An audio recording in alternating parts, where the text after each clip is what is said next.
Hi, this is Bob MacGuffie.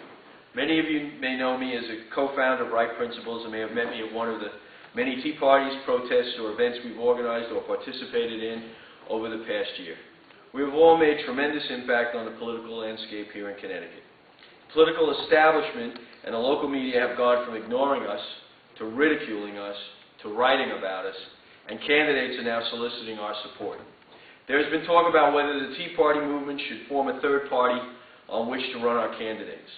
That strategy is a non-starter that would only split our momentum and end our attempt to politically direct the course we want the Republican Party to take. It would hand certain victory at the polls to the socialist Democrats currently driving the national agenda. Our national house is on fire, and the only vehicle available to us to extinguish it is a revitalized and re-energized Republican Party. Unfortunately, we don't have much time. Yet we've got to get this party up on its feet and nominate candidates that stand for solid conservative Republican principles, take it to the voters, and drive some victories this fall. The way to get started is to take our message into the Republican town committees now. We want to head off the potential of party professionals protecting their own narrow interests and trying to pull off the type of backroom deal that was arrogantly attempted in the New York 23rd race, where Rhinos nominated a well-known liberal, Didi Scozafava, as the Republican nominee. Recently, we have pushed out some emails suggesting you go to your RTC and join it. I've heard back that many of you did, and congratulations and good luck. Although the caucuses are over, there may still be slots open. All you need is someone on the RTC to sponsor you and another to second the motion. If you're interested in joining, I urge you to investigate through your RTC. Also, your local registrar of voters can tell you the time and place at many of the RTC monthly meetings. We need to be attending our local monthly RTC meetings and making our viewpoint heard on our preferred candidates in no uncertain terms. From my experience, each of the RTCs has some conservatives on board who are not only sympathetic to our movement, but support it wholeheartedly. We need to identify these members and join with them to pressure the leadership to nominate principal conservatives. The leadership must be pressed to keep the process open and not discourage new people, fresh faces, and most importantly, candidates associated with the Tea Party movement from running for office. Talk to these RTC chairmen and members who doubt our message, and tell them that their style and brand of Republican leadership has delivered us the current desperate situation in which our nation finds itself by putting party loyalty and meaningless bipartisanship ahead of the priorities of the Republican Party's most loyal voters, the middle class, who comprise the conservative base. Remind them they are the custodians of the Republican Party, not its owners. Tell them we trusted they would represent the principles and values of the party. But with their profligate spending, endless compromising, legislating to sell their votes in order to win favor with special interest groups and buy votes, the party has failed us. Remind them we have trusted them with these leadership responsibilities while we went about our lives. But now we have experienced the consequences of their failed leadership. And in the past year, we are forced to take our conservative message to our elected representatives and into the streets and town halls because the Republican Party evidently cannot. Had we not begun to take on this responsibility in town halls across the country last August, we likely would have been shackled with a government takeover of the healthcare industry in September. Because of our efforts, this movement spared the country that fate, while the Republican leadership stood silent.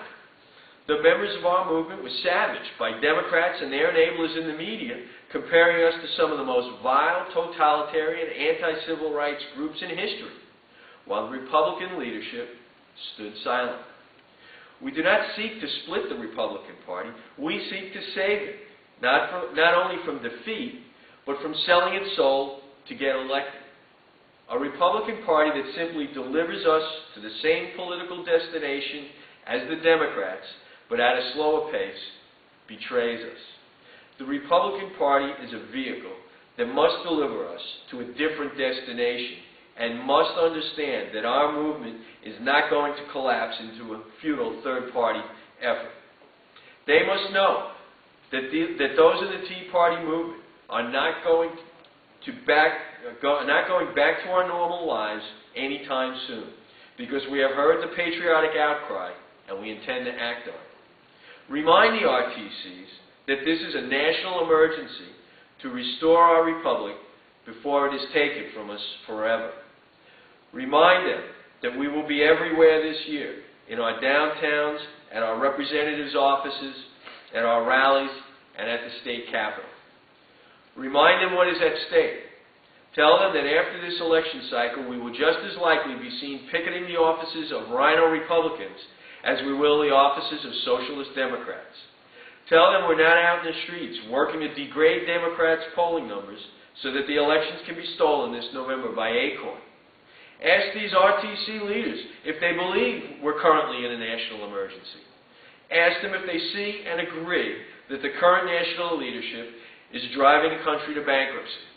Ask them if they realize that Acorn and the SEIU, through their scandalous voter registration drives, are positioning the pieces for election fraud on election night in countless precincts around the country. Ask them what their plans are to assure the integrity of the voting process on election day and an uncontaminated counting process on election night. Ask them if they recognize that only principled conservative candidates with passion and an ability to effectively communicate can prevail. Ask them to listen to the conservatives in their RTCs so that the party can re-energize, get on track, and lead us to the electoral victories we so desperately need this fall. Determine if they take our issues seriously, and if they are directly answering your questions honestly or avoiding them. I'm sending this message this time because it is becoming apparent that although the party is giving our movement lip service in the press, they seem to be discouraging our candidates from running. The Republican Party doesn't exist to serve the interests of party professionals who think they can foist clubhouse gophers, envelope lickers, and the malleable, inexperienced sons of their friends on us. It exists to serve as a vehicle for the advocacy of low taxes, constitutional government, and a strong military. Tell them the conservative base, which is the heart and soul of the Republican Party and the most important source of its electoral success, will stand for nothing less. Thanks for taking the time with this. Take it to them.